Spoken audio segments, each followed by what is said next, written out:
Pemirsa, Balai Besar Pengawas Obat dan Makanan (BB POM) di Denpasar melakukan uji sampling terhadap seluruh makanan yang dijual pada stand kuliner Denpasar Festival Denfest ke-16.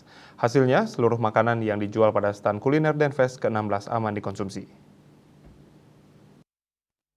Ketua Tim Informasi dan Komunikasi BB POM di Denpasar Niputu Ekayani menjelaskan pihaknya melakukan 2 kali uji sampling.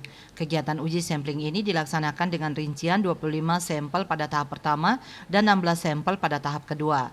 Lebih lanjut dijelaskan seluruh sampel dilaksanakan pengecekan dan pengujian beberapa parameter utama yakni formalin, boraks, rodamin B, dan metanil yellow.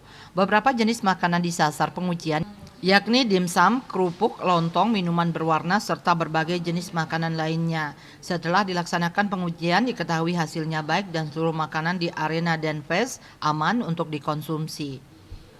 Selain melaksanakan pengujian, pihaknya juga menggandeng teruna-teruni Denpasar untuk melaksanakan edukasi bagi masyarakat.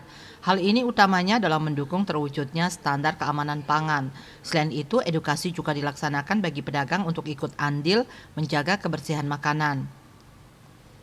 Sementara Kadis Pariwisata Kota Denpasar Luhputu Riastini menyambut baik pengujian makanan oleh BB POM di Denpasar sehingga pengunjung Denfest tidak perlu khawatir menikmati kuliner lantaran telah teruji oleh BB POM. Asmara Putra, Bali Pos melaporkan.